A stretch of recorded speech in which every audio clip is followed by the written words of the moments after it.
నమస్తే, welcome to our channel. నేను మీ పద్మావతి. చాలామంది ఇదంతా మూఢనమ్మకం, దేవుళ్ళు పూజిస్తారు కానీ రాయిలోనే చూస్తారు తప్పితే వాస్తవంగా కనిపిస్తారు అంటే అదంతా మూఢనమ్మకం అని కొట్టిపడేసేవారు చాలామంది మూర్ఖులు మన ఎదురుగానే ఉంటూనే కనిపిస్తారు. కానీ ఇది అంతా నిజం, నేను చూపిస్తే మీరు చూడడానికి సిద్ధంగా ఉన్నారా అని విరాట్ గారు అంటున్నారు. మరి చూడడానికి ఎంతమంది సిద్ధంగా ఉన్నారు? నిజంగానే చూపిస్తారంటారా? ఇది ఎంతవరకు వాస్తవం? అసలు చూడగలమా దేవుల్ని మనం నిజంగా? ఇవన్నీ కూడా తెలుసుకునే ప్రయత్నం అయితే చేసేద్దాం. అండ్ మీరు కూడా నాతో పాటు తెలుసుకోవడానికి ట్రై చేయండి. ఓకే, నమస్కారం విరాట్ గారు. నమస్కారం పద్మ గారు. మీరు అన్నారు కదా వాస్తవంగా చూడగలము అని అనేసి. అసలు ఎలా సాధ్యం అంటారు అలా వాస్తవంగా చూడడానికి? అంటే దేవుల్ని మనం ఇంతవరకు గుళ్ళలో పూజిస్తూ ఒక రాయిగా చూసామే తప్పితే వాస్తవంగా రూపధారణ చూడగలమా? అయితే వాస్తవానికి నిజానికి పరబ్రహ్మతత్వం ఏదైతే ఉంటుందో నిరాకార రూపం, సాకార రూపం అనే రెండు విధాలుగా ఉంటుంది. ఇప్పుడు మనం అర్చించే హిందువులు కానీ ప్రతి ఒక్కరు సాధారణంగా అర్చించుకునేది సాకార రూపంలోనే భగవంతుని చేస్తుంటారు. నిరాకార రూపంలో యోగులు మాత్రమే చేస్తుంటారు సాధన. అంటే తనలో తానుగా దానికి కూడా తన శరీరాన్నే వాడుకోవాల్సి వస్తుంది. అంటే సాకారాన్ని తీసుకోకుండా మీరు నిరాకారానికి వెళ్ళడం అనేది చాలా కష్టమైన పని. ఇప్పుడు నేను చెప్తున్నది ఈ చూడటం ఏదైతే ఉంటుందో ఇది ఒక విద్యమే. అంటే అగోచరము కంటికి కనపడని శక్తి ఏదైతే ఉంటుందో ఆ శక్తిని మనం డైరెక్ట్గా ఎదురుగా చూడటం జరుగుతుంది. అలాగే మన దేవాలయాల్లో కానీ మన అనుష్ఠాన పీఠాల్లో కానీ సాధారణంగా ఏంటంటే ఒక దేవతని ఒక వ్యక్తి ఒక మంత్రాన్ని అనుష్ఠానం చేశాడంటే అదృశ్య రూపంలో అతని వెంట దేవత నిలబడుతుంది. ఆ నిలబడుతున్న అగోచరమైన శక్తిని ఒక విద్య ద్వారా మనం చూడవచ్చు. అంటే మంత్రాధీనమై ఉన్న దేవతను కానీ లేదా మన దేవాలయాల్లో ప్రతిష్ఠించిన ఆగమశాస్త్రం కానీ పూజాధికారి ప్రాణప్రతిష్ఠాది పూజాధికారులు జరుగుతుంటాయి కదా, అక్కడ దేవతా శక్తి అనేది నిక్షిప్తమై ఉంటుంది. ఆ శక్తిని మనం చాలా స్పష్టంగా విద్య ద్వారా కొంతమందికి వరకు మనం చూపించగలుగుతాం. నిజానికైతే వాస్తవంగా ప్రతి ఒక్కళ్ళు చూసే అవకాశం అయితే మాత్రం సాధన మార్గంలో ఉంది. విద్య అంటున్నారు కదా, ఇది అంటే విద్య అంటే ఎక్కడైనా ఏదైనా గురుకులంలో అంటారు కదా, లైక్ పూజాతత్వాన్ని మంత్రోత్వాన్ని నేర్చుకునేటట్టుగానే ఇలాగ కూడా నేర్చుకోవడానికి ఒక విద్యా సంస్థ అనేది ఏమైనా ఉంటుందంటారా, లేకుంటే ఎవరికి వాళ్ళు తన స్వయంగా నేర్చుకోవాలంటారా? అది దేవతా అనుగ్రహం మీద వచ్చే సిద్ధి. యాక్చువల్గా విద్యలో సిద్ధి అనేది ఉంటుంది. విద్య సాధన ప్రతి ఒక్కళ్ళు చేస్తుంటారు, మంత్ర సాధన కానీ. ఇది విద్యలో ఒక సిద్ధి అనమాట. అది ఎలా చేయొచ్చు అంటారు? వీటికి కొన్ని నియమ నిబంధనలు ఉంటాయి. అది గురుముఖత కానీ మంత్రాన్ని అనుష్ఠానం చేసినప్పుడు కొంతకాలము కొన్ని వ్యయ ప్రయాసాలు కూర్చి ఖచ్చితంగా సాధన చేసి కనుక ఉంటే కనుక దేవతను మెప్పించగలిగితే ఆ దేవత అనుగ్రహంతో వచ్చే సిద్ధి ద్వారా మీరు సకలం చూడవచ్చు. అంటే కొన్ని రకాల సిద్ధులను మీరు సిద్ధి చేసుకోవచ్చు. అంటే ఇప్పుడు మంత్రాన్ని జపించడం ద్వారా దేవతల్ని అధిష్టానం చేయవచ్చు అని అంటున్నారు, కరెక్టే. అయితే కొంతమందినే చేయగలమా, లేకుంటే మనం నమ్మే ప్రతి ఒక్కరిని చేయగలమంటారా? ప్రతి ఒక్కరికి ఒక మంత్రం ఉంటుంది మేడం. ప్రతి ఒక్క దేవత ఏదైతే దేవతారూపంలో ఉంటుందో ఆ దేవతకు ప్రతి ఒక్కదానికి మంత్రం ఉంటుంది. ఆ మంత్రాన్ని మీరు అనుష్ఠానం చేస్తే ఆ యొక్క మంత్రానికి సంబంధించిన శక్తి ఏదైతే ఉంటుందో ఆ శక్తి మనకు సంప్రాప్తిస్తుంది. అంటే మనకు దేవత ప్రసన్నమైన రోజు ఆ దేవతకు సంబంధించిన శక్తి ఏదైతే ఉంటుందో మనలో ప్రవహిస్తుంటుంది ఆ శక్తి. తద్వారా మీరు మంత్రానుష్ఠానం అంటే సాధన చేసినప్పుడు కానీ మంత్ర ప్రయోగం స్మరణ చేసినప్పుడు కానీ ఆ మంత్ర ప్రభావం అనేది మీకు బహిర్కృతం అవుతుంది, దాని ప్రభావాన్ని చూపిస్తుంది. ఇప్పుడు మంత్ర సాధన అన్నారు కదా, మరి ఆ మంత్ర సాధన అంటే పర్టికులర్ ఈ టైంలో చేయాలి, ఈ సమయంలో పాటించాలి, ఇలా చేయడం వల్ల ఆ సాధన మనకి సిద్ధి వస్తుంది అనేది ఏమైనా ఉంటుందంటారా? కొన్ని మంత్రాలకి ఖచ్చితంగా ఒక సమయం ఉంటుంది, నిర్దిష్ట సమయం. ఆ సమయంలో ప్రారంభించి కానీ మీరు సాధన చేసుకోవచ్చు. కొన్ని రోజులు 21 రోజులు, 41 రోజులు, 3 నెలలు, 6 నెలలు ఈ విధంగా సాధన ఉంటుంది. లాంగ్ అంటే అనేక రకమైన సిద్ధుల కోసం కానీ దేవత ప్రసన్నం కోసం కానీ 41 రోజు కంటే కూడా మీకు ఎక్కువగా మీరు చేయగలిగితే కనుక మీకు ఖచ్చితంగా దేవత సిద్ధినిస్తుంది.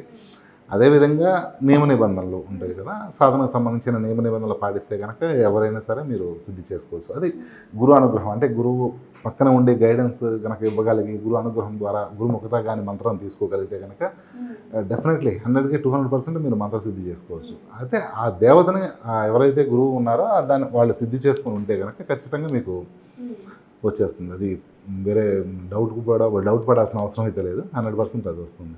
అయితే ఇప్పుడు చెప్పారు కదా సాధన గురించి ఇంత క్లారిటీగా, మరి మీరు ఎంతకాలం ఈ సాధన చేశారు ఒక దేవతను ప్రతిష్ఠించడం కోసం?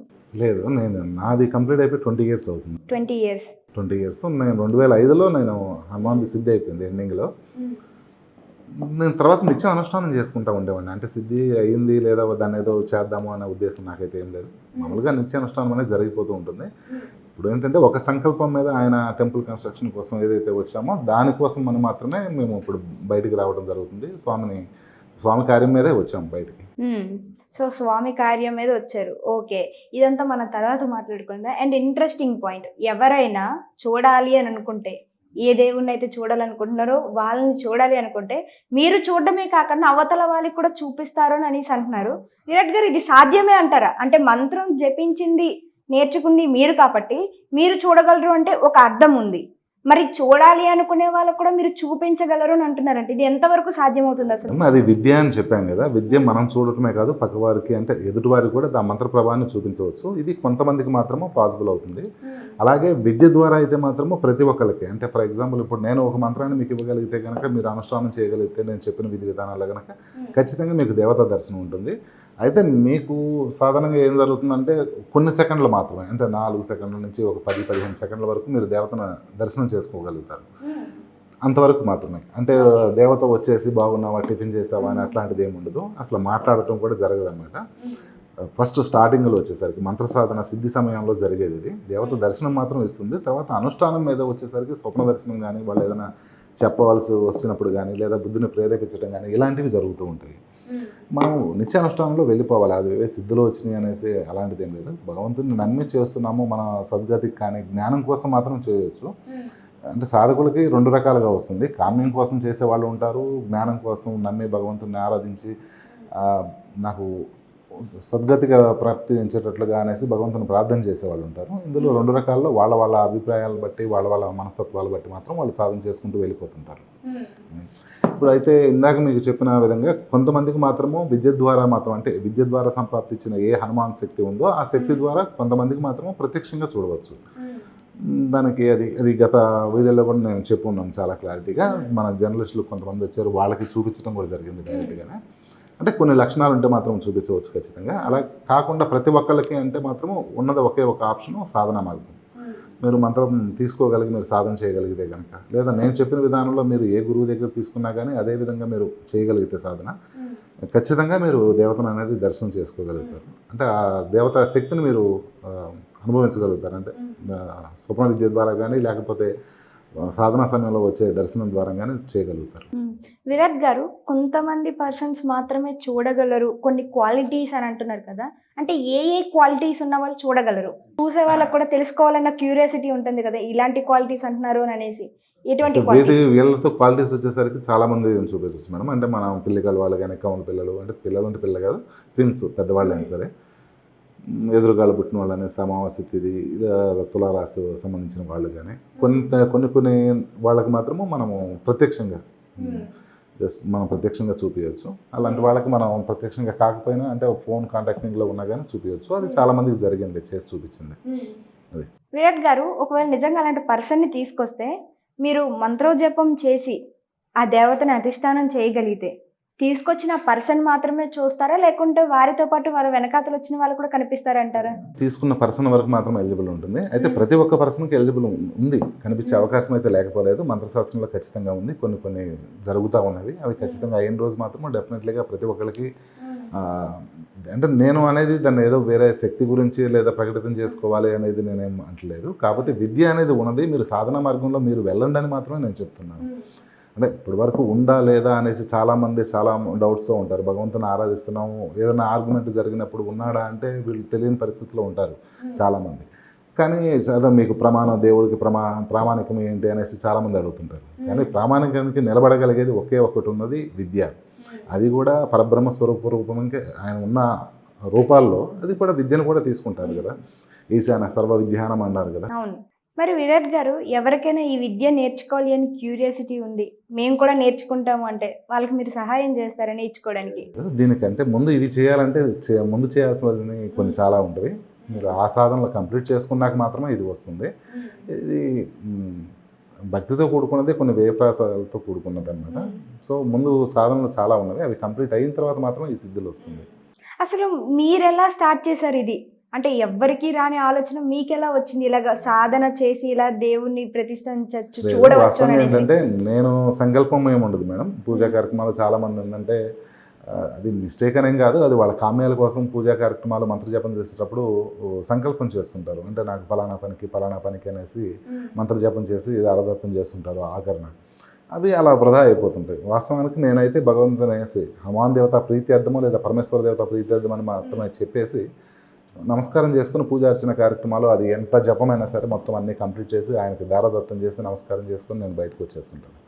అది ఆయన ఇష్టపడి ఇచ్చిందనే నేను అనుకుంటున్నాను. ఎందుకంటే అక్కడ నా సంకల్పం ఏమీ లేదు, నేను చూడాలని అనుకున్నది లేదు. ఒక ఉద్దేశం అయితే ఉన్నది. అంటే వాళ్ళ దగ్గర వీళ్ళ దగ్గర కాకుండా దేవతల దగ్గర మన విద్యను నేర్చుకోవాలనేది అయితే ఖచ్చితంగా నాకు గత 25 సంవత్సరాల నుంచి అలా భావన అయితే ఉంది. దాన్ని ఒక 20 years బ్యాక్ నేను స్టార్ట్ చేసినప్పుడు మాత్రము ఏదో సుకృతం వల్ల మాత్రం ప్రాప్తించిందని నేను అనుకుంటున్నాను. అంతే. మీరు చాలా మందికి ఆంజనేయ స్వామిని చూపించారు అని అనేసి విన్నాము. చూసిన తర్వాత వాళ్ళ రియాక్షన్ ఏంటి? లేదు, కొంతమంది మాత్రము కొంచెం అంటే వాళ్ళు నమస్కార భావంతో సాష్టాంగ దండ ప్రమాణాలు చేసిన వాళ్ళు ఉన్నారు అక్కడే. కాకపోతే మనం చూసిన వాళ్ళు అంటే పక్క నుండి చూసిన వాళ్ళకి ఎలా ఉంటుందంటే అక్కడ ఏం ఉండదు వాస్తవంగా. కానీ దేవత మాత్రం అతనికి స్పష్టంగా కనబడతారు. అతని ఆకారంతో సహా, అతను వేసుకున్న బట్టలతో సహా ఏదైతే ఉంటుందో అది పూర్తిగా చెప్పగలుగుతారు. అది సద్గుణ రూపం సుగుణ రూపం ఏదైతే ఉంటుందో ఆ మంత్రాది, అంటే నేను చేసిన మంత్రాది దేవత. అంటే మీరు వేరే మంత్రము, అదే హనుమాన్ మంత్రం వేరే మంత్రం అనుష్ఠానం చేసినప్పుడు ఖచ్చితంగా వేరే రూపంలో వస్తారు. అంటే రూపం అదే ఉంటుంది, కొన్ని లక్షణాలు కలిగి ఉంటారు ప్రత్యేకంగా ఆ మంత్రానికి సంబంధించిన ఏది ఉంటుందో. ఇప్పుడు మీరు చూడగలిగేది వచ్చేసరికి నేను చేసిన మంత్ర అనుష్ఠాన దేవతకి, మంత్రాలకు సంబంధించిన అధిష్టాన దేవత హనుమాన్ని, ఆ మూర్తిని నేను చూపిస్తున్నాను.